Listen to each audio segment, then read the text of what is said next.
Welcome to The Power of a Father's Blessing, a podcast about faith, fatherhood, and finding hope.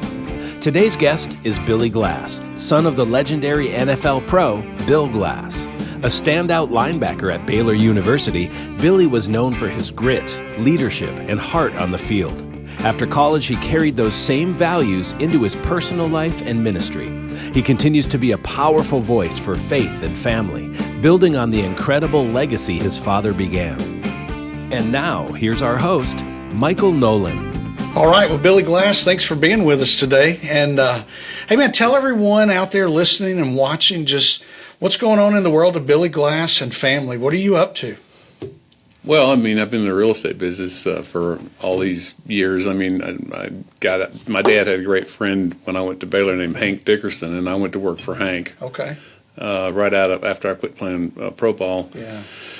And I just was so fortunate to have that relationship because Mr. Dickerson really taught me how to make a living in the real estate business. So I worked for him for a while, and then I left and started my own company. And then I slowly got into the securities business, raising capital through broker-dealer firms. Yeah. And then I went back to, I never left the real estate business. I just raised capital through those outlets of capital. What did Bill Glass know about the real estate business? Well, he loved the real estate business. Did he? He loved it. I mean, he always had farms and ranches that he bought and sold, and he loved that. It made me love it. Yeah. And Bobby loved it, So we always we loved the real estate business, but he didn't understand really what I did. Okay, because the idea of putting partnerships together was something a little bit beyond him. But not that he couldn't understand it, but he wouldn't take his focus off the ministry for very long. I mean, but he was supportive of you to do it. Very much so. Yeah, he was always bragging. He'd say stuff that was a little bit not quite, I don't know if you remember, Michael, he used to tell you stuff about some deal I was working on, and it'd be like 3 times bigger than it really was, So, thanks, Dad, but that's not quite right. Yeah, he was proud of you guys. Yeah, he was. Yeah, for sure. I appreciated that. Well, what was it like being raised? I mean, I know your mother was an incredible lady, Mavis, but our podcast is The Power of a Father's Blessing, obviously originating from Bill Glass's message about fathers need to give blessings to their kids and kids need to receive the blessings. What was it like being raised by Bill Glass and being in that household? And you and Bobby and Mindy's raising was different because he was gone a lot playing football. And so how was that? It was difficult because, he was playing, he was gone playing football, he was gone doing ministry. That's right. So he was gone during the season, not really gone, but he would be at home at night, or if they weren't traveling for the game. Yeah. He'd be there in the house, but then, every weekend, if he had any time after a game, or usually Monday or Tuesday or Wednesday night service, he would be, engaged in, speaking. Yeah. So it was like we knew from an early age that, he was going to be involved in ministry. Yeah. And so we just accepted that. Mother accepted it. Yeah. Mother really was the glue that held our house together. Yeah. Because Dad was gone all the time, and Mother, just basically kept everything going at the house, took care of us. And then as we got older, Bobby and I, then we had responsibilities to help Mother. Yeah. So it was interesting. He was gone a lot, so what was it like when he came home, though? Well, he's always, when he was gone, I was sort of the kingpin, what I mean? Well, you're the oldest. Yeah, and then when I got back, he was in there taking over, and I resented it somewhat, but that wasn't going to work because, he was the head guy, That's right. And I just had to get used to it. So there's this one story that he told me, and it's in one of the books that he wrote too, but it was after they had won the championship. I mean, like Cleveland Browns just win the 64 championship.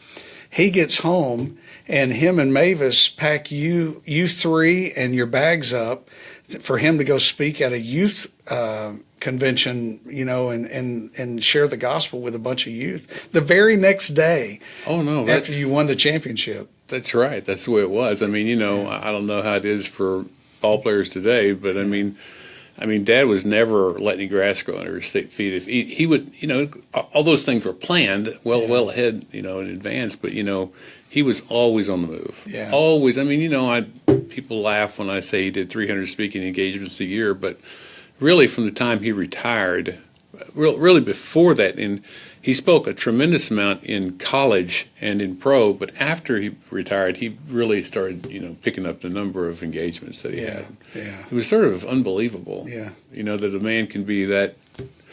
Dad's whole life is about calling. Yeah. And commitment. Yeah. And that's one thing I think that we as men need to remember. Yeah. What do you do? Yeah. What are you doing? That's good. And what do you do moment by moment? Did you guys get to go with him a lot on these ministry trips? We did. What about the football? Well, we could. Well, football, Mother would pack us up in the station wagon. I mean, it was a different time in America. I mean, we would drive from Cleveland to Detroit. Yeah. We'd drive to Baltimore or Yeah. St. Louis. I mean, she would literally go because Mother was a wife of a football player, an NFL football player, but she was also an incredible fan. Yeah. She loved football. Yeah. And my grandmother too, she loved it. I think my mother and Monty probably watched more football games than any two combined women that I've ever known. Yeah, yeah. So did y'all get to hang around locker rooms and all that kind of stuff? Yeah, I had a really sort of incredible childhood. I tell people a lot this story. I'd be at Municipal Stadium, and at the end of the game, I would run down everybody was going out of the stadium. I'd run down the stairs. Yeah. To the top of the dugout, where you see that old Indians, Yeah. top of on top of the dugout. I'd jump over the top. The guard would let me walk across the top of the dugout. I would jump off the edge of the dugout, and Dad would catch me as we'd go up the tunnel into the locker room. That's great. And that was a great memory. And of course, all the players and trainers and coaches knew my brother and I, and so it was really cool. Yeah. So now you yourself kind of followed in your dad's footsteps, went to Baylor, played college ball. Yeah. After college, went to the pros and was with the Bengals. And but so you started living a lot of the same lifestyle, but then getting into real estate development, you became a husband and a father on your own. So how did being raised in the environment with Bill Glass and the NFL and the ministry all the time, how did that kind of mold, you being a father? There's a story that comes to mind that was just really interesting when we were young kids, and Dad took us one night and he said, "I want y'all to buy whatever you want for Christmas." And so we went to a Gibson's, up there, and it wasn't Gibson's, but I think it was a discounter. I think it was a Gibson's, and Bobby and Mindy and I all went into the store. And we bought what we wanted for Christmas. Yeah. And then we took that, and then on the way out, Dad said, "Let's get some popcorn too." So we all got a bunch of bags of popcorn. Yeah. And we went to this terrible, poverty-stricken area of town, and we met with the family. And my dad said, "Y'all give the presents to the kids." And he prepared us before we got there. Sure. So we gave the presents to the kids and blankets and things that they needed for their home. And, the older I get, I think about that. And it really was about, Dad showing us Christ's love. I mean, he lived it, and he wanted us to know about it and share in the joy of it. Yeah.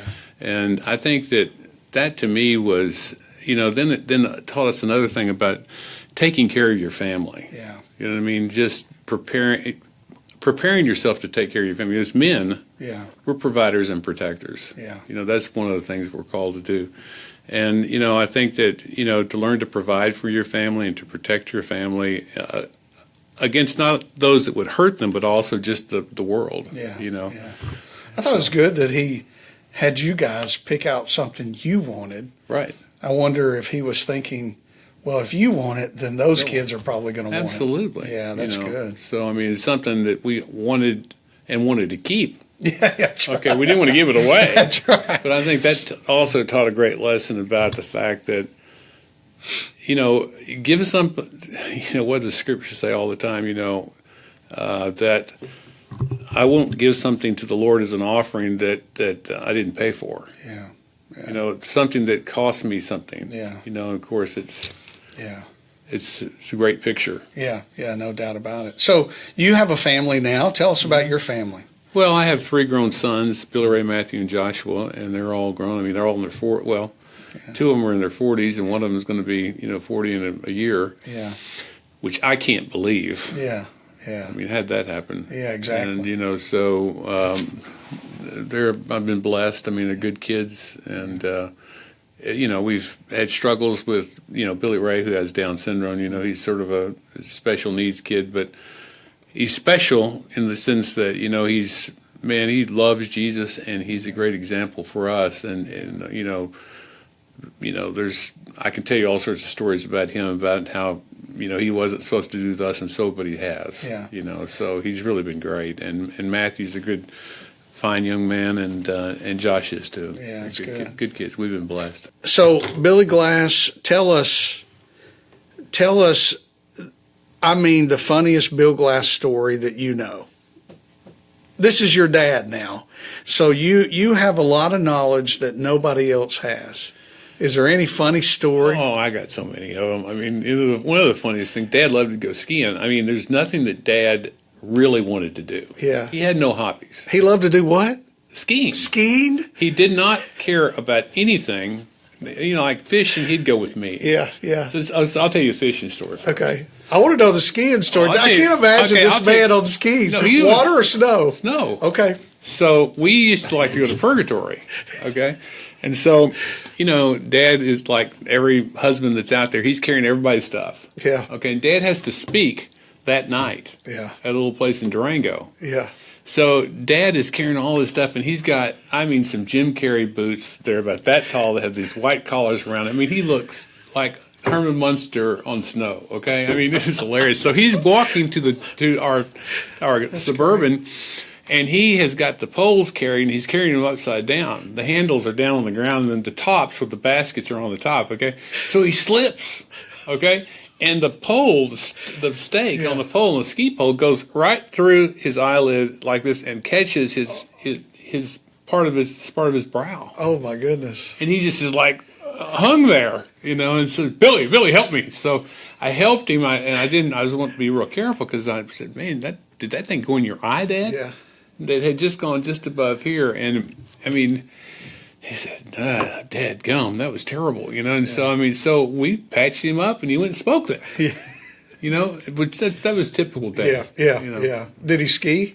He skis all the time. He was a great skier. Man, he's a great athlete. Yeah. I mean, Dad was he could do anything, really. I mean, as far as athletically. I don't know why that cracks me up so much, but to think of that big man on a pair of skis that probably looked like toothpicks. I'm telling you, it was really, he liked this. He loved to ski. Yeah. You know? Yeah. As a matter of fact, when Laura was skiing with us one time, we were out skiing, and Laura's your wife. My wife. Yeah. Okay, so we're skiing, and Laura is taking instructions from my dad. Yeah.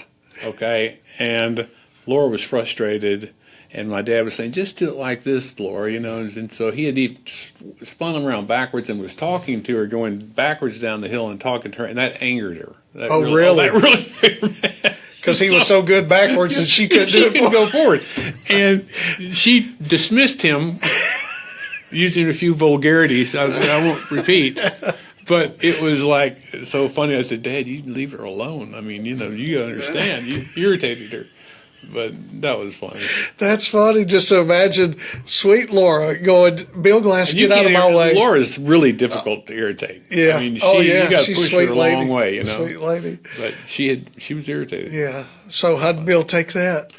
Did he back off? He was really, you know, it's just exactly like when Mother got mad at him. He just shut his mouth and went away. And man, I never got the privilege to meet your mother, but just seeing pictures, she looked like just one of the sweetest little ladies, especially standing next to your dad. She's just she was fantastic. Yeah, Mother was just a saint. She a firecracker. Oh yeah, I mean, I could tell you a lot of stories about Mother. She did not put up with anything from him or my brother or I. Yeah, she kept y'all walking a straight line. She put us, you know, she put us in our place.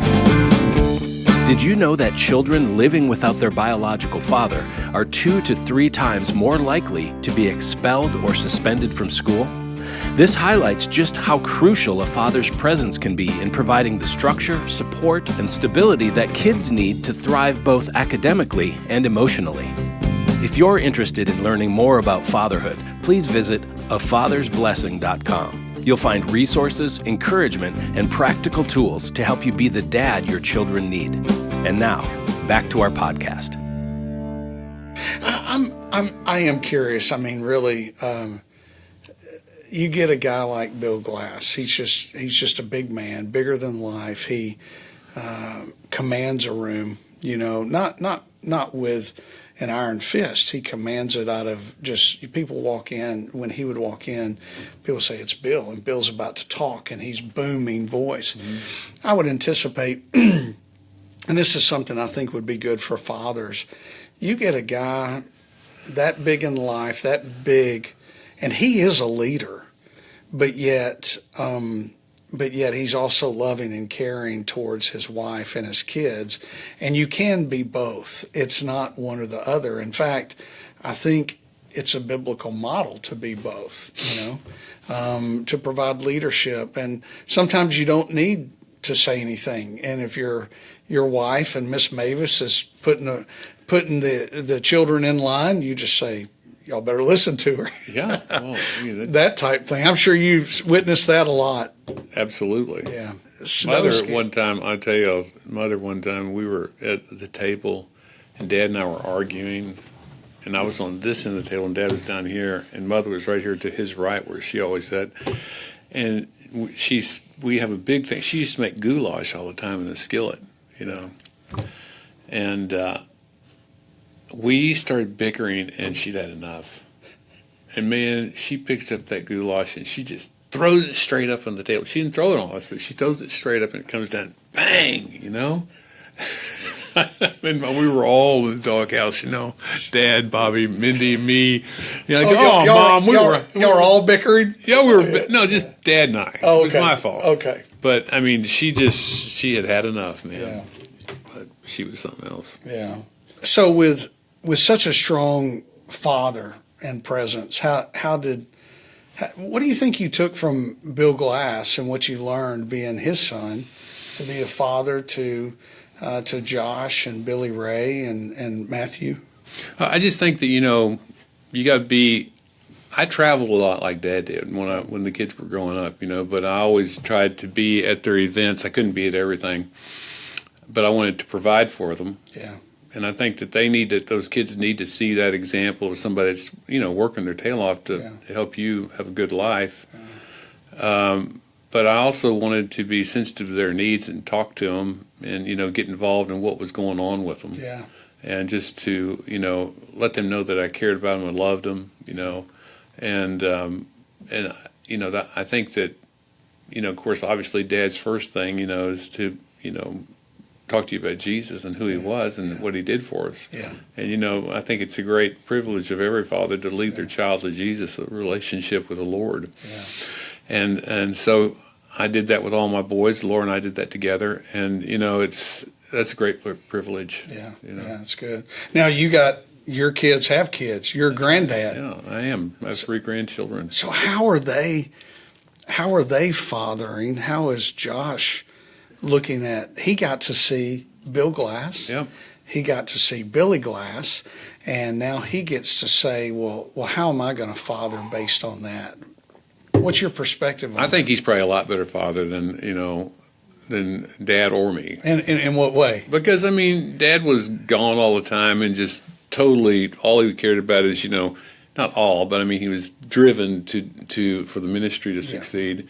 And I was in the real estate business, and Josh has seen Dad and me, and I think he's probably better because he's taken the best of both of us and crafted it into the way that he raises his children. Yeah. Of course, he's made mistakes, and he knows that. Yeah. We all make mistakes, but the main thing is the intent. Yeah. What's your intent as a father? Yeah. Did Bill ever talk about losing his father, and because you never got to meet your grandfather there? No. And did he talk about that effect on him? I know that he preached in that message that if you don't have a father, if you've never known your father, get a substitute father. Right. And he talked about different men in his life, specifically, Fred Smith, but he mentioned a lot of other men. There's a lot of other men that were around us that were sort of my dad's father figures. Yeah. Dr. Stokes at Baylor. Yeah. I think Obie Grief, which was my grandfather's very good friend, and my dad became our friend, the friend of the family. We called him Uncle Obie, Yeah. but he wasn't our uncle. He was just a friend of the family. I think he was a father substitute. Yeah. Of course, he had a brother that was 7 years older than Vernon, Yeah. who was a great brother and a great father figure to, Dad and to Bobby and I. Yeah. Yeah. So, I mean, there were a lot of men that came around him, and I think that you see that in the people that were Dr. Roloff, down in Corpus, which was the person where he found the Lord at the church. And then, of course, there were other people at Baylor and at Southwestern Seminary that mentored him. Yeah. And then, beyond that, there were Fred Smith and people like that. I bet we all have the same. I mean, we think about, even with great dads that say, man, they give us their blessing. They encourage us, they support us. Mm-hmm. But if you really look back, there's a whole lot of people, I think, that God places in your life, whether they provide that encouragement or not. Your dad mentioned your coach Taff at college saying, man, what a great man to be in my son's lives while they were there. And I'm sure you would agree with that. Oh, yeah. Coach Tapp he's still, very dear to me. He's, getting older now like we all are, but I mean, we see him, I see him every year, and, he always wants to give me a special word of encouragement, and I've always appreciated that. But, he had a staff of coaches there that were just Bill Lane, Wade Turner. Yeah. I just go, down the list of the coaches that were there that meant so much to me, that were father figures. Yeah, that's good. And that were, disciplinarians. When I needed it, and I needed it a lot. I recently talked to Coach Taff and talking about you and Bobby, and he said, you take care of my boys. Yeah. That's what he said. And I said, sir, nobody could do that. Not those two. And he looks at it, he went to Dad's funeral. No, he went to Mother's funeral, and you know what he said to me? He said, well, we're here, for your mother's funeral, and it's just I just want to let her know, posthumously that, we're no phonies. We meant what we said when we said we'd take care of you. I mean, what a great guy. We need to be like that as not just fathers to our own kids, but fathers to those in our community and on a football field or whatever field life may get us. So there's some people that there are young people that are raised with their father and have great fathers. There's some that are raised with fathers playing sports that may not ever be there. Your dad not only played sports, did ministry, and y'all got to go with him a lot. So, but sometimes I've heard from men that they kind of got drug around the country and they wish they would have done this or this or this. You lived a very unique life, so I'm asking for anybody listening or watching, what would be some advice you'd give if someone's kind of young, and you brought this up earlier, well, Dad wasn't there all the time, you couldn't be there all the time, but what would be some advice you'd give to young fathers nowadays? I mean, if you're a young father and you're not spending enough time with your children, I think you should, do better at that. Try to do better at spending time with them. But I wouldn't sweat it. Yeah. I mean, children are resilient, and, what you need to do is when you are with them, make your time count. I mean, talk about things that don't bore them, but talk about things that are meaningful, to them. Yeah. And, try to find out, be helpful, be supportive. I don't think that you should take care of their every need, wet nurse them. Yeah. But I think that you should, show them how to be men. Yeah, yeah. Love them, show them, that we love one another, we respect one another, but this is what I expect of you. Yeah. And this is what I'll do for you, son. That's good. I really think that's important. I think your dad put it, everything you just said, this way. When you have those moments, make sure they're quality. Right. It's not always about the quantity. Right. But it is always about the quality. That's right. Yeah. Dad would be sort of corny sometimes. He'd say stuff like, man, old buddy, you don't know how much I love you. Yeah. And then I hear those words today, and I think they're, very important. Yeah. One of my favorite things that your dad said was, when we bless our kids, when we tell them that, man, you're mine, I'm so glad God gave you to me. Mm-hmm. I love you and I'm proud of you. He said, don't ever add anything to it. Don't ever say, but this or but that, because that makes it not a blessing. It makes it a conditional thing. Right. And so, that's very important. Hey, before we go, I don't know that I've ever asked you this, but you went from Baylor to the pros, but why'd you decide to leave the pros? Why did you? I got hurt. Oh, did you? Yeah, I got hurt. I mean, it was real simple. I mean, like most things in life, there's a definite start and a definite end. And so I had a little injury, and so I mean, and I could have come back, and probably pressed it, but I decided that that I need to be in the real estate business and not running from large angry men. I mean, that's just the facts. I mean, they're coming at you full steam, weren't they? Absolutely, and so I probably didn't have the talent that my father did, and some of the other guys that I was playing with. So it was a lot of fun. I had a great time. Well, you made it to the pros, so I would beg to differ that you didn't have the talent, but it just goes. I mean, it just goes to show that. I mean, Bill played for 11 seasons. Yeah. I mean, he really played 12 because he played 1 year in Canada. Yeah, so longevity for sure with him. Yeah, I never knew that about. I never knew he got hurt. So I just got a little neck injury, So, but it was, I had a knee too that was a problem. So I mean, it's just time for me not to play anymore. Yeah. No, I got it. That's too good. Yeah. Well, man, thanks for being with us today. Thank you for having me, Michael. Glad that you're here.